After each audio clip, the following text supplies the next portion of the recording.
Hi ಗೆಳೆಯರೆ, Ananthu BK education YouTube ಚಾನಲ್ಗೆ ತಮಗೆಲ್ಲರಿಗೂ ಸ್ವಾಗತ. ಈ ದಿನ ಮೇ 23ರಿಂದ 26ರವರೆಗಿನ ಪ್ರಚಲಿತ ಘಟನೆಗಳನ್ನು ನಾವು ನೋಡಲಿದ್ದೇವೆ. ಬನ್ನಿ ಗೆಳೆಯರೆ, ಕ್ವಶನ್ ಆಫ್ ದ ಡೇ ನೋಡೋಕ್ಕಿಂತ ಮುಂಚಿತವಾಗಿ ಈ ಕ್ಲಾಸಿನ PDF ಏನಾದರೂ ನಿಮಗೆ ಬೇಕೆಂದರೆ ಅನಂತು ಬಿಕೆ ಎಜುಕೇಶನ್ ಅಂತ ಟೆಲಿಗ್ರಾಮ್ ಚಾನಲ್ ಇದೆ. ಈ ಟೆಲಿಗ್ರಾಮ್ ಚಾನಲ್ನ ಲಿಂಕನ್ನು ನಾವು ಡಿಸ್ಕ್ರಿಪ್ಷನ್ ಬಾಕ್ಸಲ್ಲಿ ಕೆಳಗಡೆ ಕೊಟ್ಟಿರ್ತೀವಿ. ಸೊ ಆ ಲಿಂಕ್ ಮುಖಾಂತರ ನೀವು ಟೆಲಿಗ್ರಾಮ್ ಜಾಯ್ನ್ ಆಗಿ ಈ ಕ್ಲಾಸ್ನ PDF ಅನ್ನು ಪಡೆದುಕೊಳ್ಳಬಹುದಾಗಿರ್ತದೆ. ಹೌದಾ? ಇನ್ನು ಕ್ವಶನ್ ಆಫ್ ದ ಡೇ ಅನ್ನ ನೋಡೋಣ. ಕ್ವಶನ್ ಏನಿದೆ ನೋಡಿ, ಯಾವ ದೇಶವು ಇತ್ತೀಚೆಗೆ ಅಂತಾರಾಷ್ಟ್ರೀಯ ಸೌರ ಒಕ್ಕೂಟದ 99ನೇ ಸದಸ್ಯತ್ವವನ್ನು ಪಡೆದುಕೊಂಡಿದೆ ಅಂತ ಪ್ರಶ್ನೆ ಇದೆ. ಇದಕ್ಕೆ ಸರಿಯಾದ ಉತ್ತರ ಆಪ್ಷನ್ ಎ, ಸ್ಪೇನ್ ಸರಿಯಾದ ಉತ್ತರ. ಇನ್ನು ಮೇ 23ರಂದು ವಿಶ್ವ ಆಮೆ ದಿನವನ್ನು ಆಚರಣೆ ಮಾಡ್ತಾರೆ. ಈ ಆಮೆಗಳು ಮತ್ತು ಆಮೆಗಳ ರಕ್ಷಣೆ ಮತ್ತು ಸಂರಕ್ಷಣೆಗಾಗಿ ಈ ದಿನವನ್ನು ಮೀಸಲಿಡಲಾಗಿದ್ದು, ಇವು ಎರಡು ವಿಭಿನ್ನ ಪ್ರಾಣಿಗಳಾಗಿದ್ದರೂ ಕೂಡ ಅವುಗಳು ಒಂದಕ್ಕೊಂದು ತಪ್ಪಾಗಿ ಗ್ರಹಿಸಲ್ಪಡುವಂಥದ್ದು.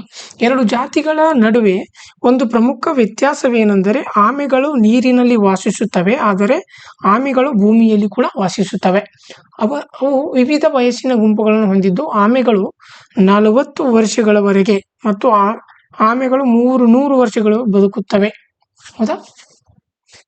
ಇನ್ನು world economic forum ಸಂಸ್ಥಾಪಕರಾದಂತಹ class Schwab ಕಾರ್ಯನಿರ್ವಾಹಕರಾದ ಪಾತ್ರದಿಂದ ಇವರು ಹಿಂದೆ ಸರಿಯಲಿದ್ದಾರೆ ಎಂಬುದು. ಕ್ಲಾಸ್ ಶ್ವಾಬ್ ವರ್ಲ್ಡ್ ಎಕನಾಮಿಕ್ ಫೋರಂನ ಸಂಸ್ಥಾಪಕರಾಗಿದ್ದು ಮತ್ತು ಕಾರ್ಯನಿರ್ವಾಹಕ ಅಧ್ಯಕ್ಷರು ತಮ್ಮ ಪ್ರಸ್ತುತ ಪಾತ್ರದಿಂದ ಹಿಂದೆ ಸರಿಯುತ್ತಾರೆ ಮತ್ತು ಮುಂದಿನ ಜನವರಿ ಒಳಗೆ ಟ್ರಸ್ಟಿಗಳ ಮಂಡಳಿ ಅಧ್ಯಕ್ಷರಾಗಿರುತ್ತಾರೆ.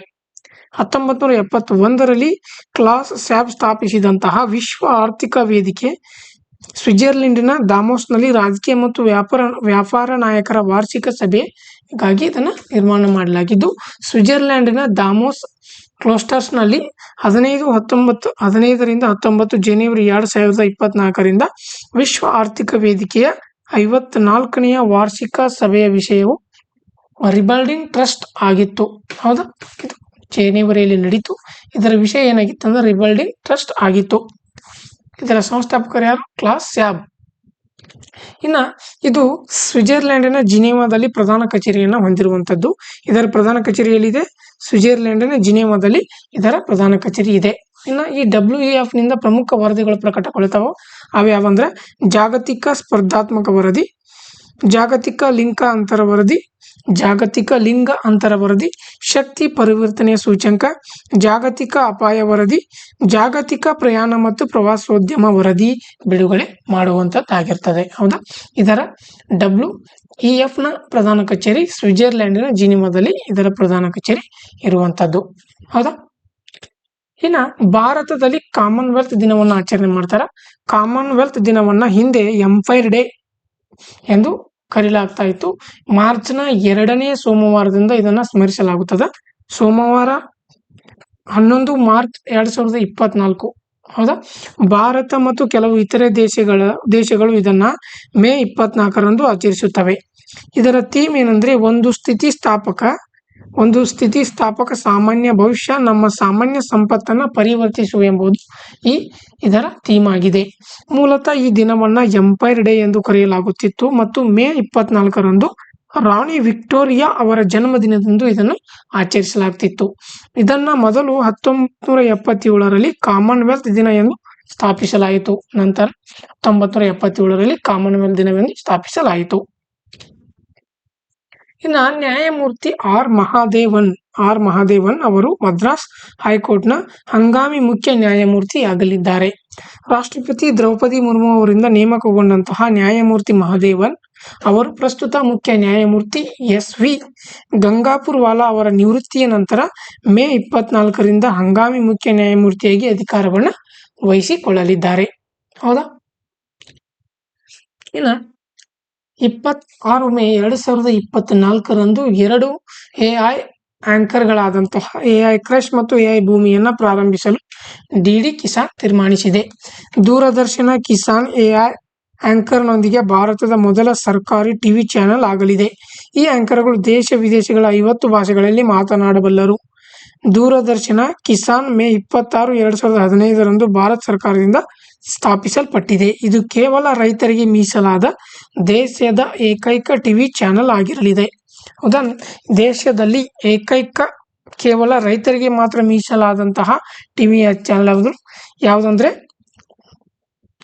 ದೂರದರ್ಶನ ಕಿಸಾನ್ ಎಂಬುದು ಸರಿಯಾದ ಉತ್ತರ ಆಗಿರ್ತದೆ. ಹೌದಾ, ಇನ್ನ ವ್ಯಾಯಾಮ್ ಸೈಬರ್ ಸುರಕ್ಷಾ 2024. ಹೌದಾ, ಸಮಗ್ರ ಸೈಬರ್ ರಕ್ಷಣಾ ವ್ಯಾಯಾಮ್ cyber Suraksha 2024 defence cyber agency of India 20ರಿಂದ 24 ಮೇ 2024 ನಡೆಸಿತು. ಭಾರತದ ಸೈಬರ್ ರಕ್ಷಣಾ ಸಾಮರ್ಥ್ಯಗಳನ್ನು ಬಲಪಡಿಸುವ ಪ್ರಾಮುಖ್ಯತೆಯನ್ನು ಇದು ಹೇಳುವಂಥದ್ದು. ಇದು ಎಲ್ಲ ಸೈಬರ್ ಭದ್ರತಾ ಸಂಸ್ಥೆಗಳ ಸೈಬರ್ ರಕ್ಷಣಾ ಸಾಮರ್ಥ್ಯವನ್ನು ಮತ್ತಷ್ಟು ಅಭಿವೃದ್ಧಿಪಡಿಸುವ ಗುರಿಯನ್ನು ಹೊಂದಿದ ಮತ್ತು ಎಲ್ಲ ಪಾಲುದಾರರ ನಡುವೆ ಸಿನರ್ಜಿಯನ್ನು ಉತ್ತೇಜಿಸುವ ಆಗಿರ್ತದೆ. ಹೌದಾ, ಇನ್ನು ಭಾರತದಲ್ಲಿ 4,000ಕ್ಕೂ ಹೆಚ್ಚು ಗಂಗಾ ನದಿ ಡಾಲ್ಫಿನ್ಗಳು ಭಾರತೀಯ ವನ್ಯಜೀವಿ ಸಂಸ್ಥೆ ಹೇಳ್ತಾ ಇರುವಂಥದ್ದು. ಗಂಗಾ ನದಿಯನ್ನು ಸ್ವಚ್ಛಗೊಳಿಸಲು ಮತ್ತು ಶುದ್ಧೀಕರಿಸಲು ನಮಾಮಿ ಗಂಗಾ ಮಿಷನ್ ನದಿಯಲ್ಲಿ ಡಾಲ್ಫಿನ್ ಜನಸಂಖ್ಯೆಯಲ್ಲಿ ಹೆಚ್ಚಳಕ್ಕೆ ಕಾರಣವಾಗಿದೆ. ವೈಲ್ಡ್ ಲೈಫ್ ಇನ್ಸ್ಟಿಟ್ಯೂಟ್ ಆಫ್ ಇಂಡಿಯಾದ ಪ್ರಕಾರ ಪ್ರಸ್ತುತ ಗಂಗಾ ಮತ್ತು ಅದರ ಉಪನದಿಗಳಲ್ಲಿ ಸುಮಾರು 4,000 ಡಾಲ್ಫಿನ್ಗಳಿವೆ. ಉತ್ತರ ಪ್ರದೇಶವೊಂದರಲ್ಲಿ ಗಂಗಾ ನದಿಯ ಡಾಲ್ಫಿನ್ಗಳ ಅಂದಾಜು ಸಂಖ್ಯೆ ಸುಮಾರು 2,000 ಆಗಿರ್ತದೆ. ಹೌದಾ, ಯುಪಿ ಸರ್ಕಾರವು ಹೊಸ ಪ್ರವಾಸೋದ್ಯಮ ನೀತಿ ಜಾರಿಗೆ ತಂದಿದೆ ಮತ್ತು ಚಂಬಲ್ ಅಭಯಾರಣ್ಯದಲ್ಲಿ ಡಾಲ್ಫಿನ್ ಅಭಯಾರಣ್ಯ ಪ್ರದೇಶವು ಘೋಷಿಸಿದೆ. ಗಂಗಾ ನದಿಯ ಡಾಲ್ಫಿನ್ ಜನಸಂಖ್ಯೆಯನ್ನು ಸ್ಥಿರಗೊಳಿಸಲು ಮತ್ತು 2030ರ ವೇಳೆಗೆ ಅಳಿವಿನಂಚಿನಲ್ಲಿರುವಂತಹ ಪ್ರಭೇದಗಳ ಸಂಖ್ಯೆಯನ್ನು ದ್ವಿಗುಣಗೊಳಿಸಲು ಗುರಿಯನ್ನು ನಿಗದಿಪಡಿಸಲಾಗಿರುವಂಥದ್ದು. ಅವುಗಳನ್ನು ಭಾರತದಲ್ಲಿ ವಿಶೇಷವಾಗಿ ಗಂಗಾ ಮತ್ತು ಅದರ ಉಪನದಿಗಳಾದಂತಹ ರಾಮಗಂಗಾ, ಯಮುನಾ, ಗೋಮತಿ, ಘಾಗ್ರಾ, ರಾಪ್ತಿ ಸೇರಿದಂತೆ ಅಲ್ಲಿ ಸಂರಕ್ಷಿಸಲಾಗುತ್ತದೆ. ಸೋನ, ಗಂಡಕ, ಚಂಬಲ ಮತ್ತು ಕೋಶಿ ನದಿಗಳಲ್ಲಿ ಕೂಡ ಇವುಗಳನ್ನು ಸಂರಕ್ಷಿಸಲಾಗುತ್ತದೆ. ಇನ್ನು ವಿಶ್ವ ಪ್ಯಾರಾ ಅಥ್ಲೆಟಿಕ್ಸ್ ಚಾಂಪಿಯನ್ಶಿಪ್ನಲ್ಲಿ ಮರಿಯಪ್ಪನ್ ತಂಗವೇಲು ಚಿನ್ನವನ್ನು ಗೆದ್ದಿರುವಂಥದ್ದು.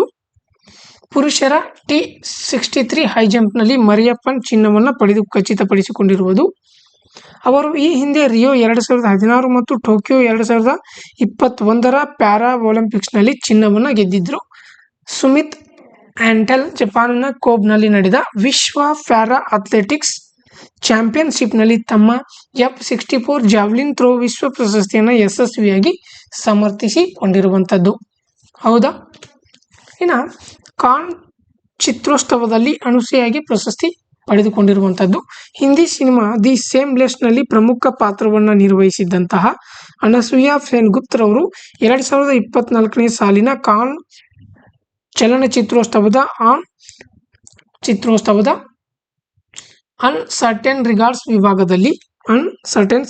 ವಿಭಾಗದಲ್ಲಿ ಅತ್ಯುತ್ತಮ ನಟಿ ಪ್ರಶಸ್ತಿಗೆ ಪಾತ್ರರಾಗಿ ಇತಿಹಾಸವನ್ನು ಸೃಷ್ಟಿಸಿದ್ದಾರೆ. ಈ ಸಿನಿಮಾವನ್ನು ಬಲ್ಗೇರಿಯಾದ ನಿರ್ದೇಶಕ ಕೋನ್ಸ್ಟಾಂಟಿನ್ ಬೋಜ್ನೋವಾ ಅವರು ನಿರ್ದೇಶಿಸಿರುವಂಥದ್ದು. ಅನಸೂಯಾ ಅವರು ಕೋಲ್ಕತ್ತಾ ಮೂಲದವರಾಗಿದ್ದು ಈ ವಿಭಾಗದಲ್ಲಿ ಅತ್ಯುತ್ತಮ ನಟಿ ಪ್ರಶಸ್ತಿಗೆ ಪಾತ್ರರಾದಂಥ ಮೊದಲ ಭಾರತೀಯ ಕಲಾವಿದೆ ಇವರಾಗಿದ್ದಾರೆ. ಇನ್ನು ಈ ಕ್ಲಾಸ್ ಯಾರಿಗಾದರೂ ಇಷ್ಟವಾದರೆ ಲೈಕ್ ಮಾಡಿ, ಶೇರ್ ಮಾಡಿ, ಕಮೆಂಟ್ಸ್ ಮಾಡಿ ಮತ್ತು ನನ್ನ ಚಾನಲ್ಗೆ ನೀವೇನಾದರೂ ಹೊಸಬರಾಗಿದ್ದರೆ ಸಬ್ಸ್ಕ್ರೈಬ್ ಮಾಡ್ಕೊಳ್ಳಿ ಅಂತ ಹೇಳ್ತಾ ಇಂದಿನ ಕ್ಲಾಸನ್ನು ಮುಗಿಸ್ತಾ ಇದ್ದೀನಿ. Thank you.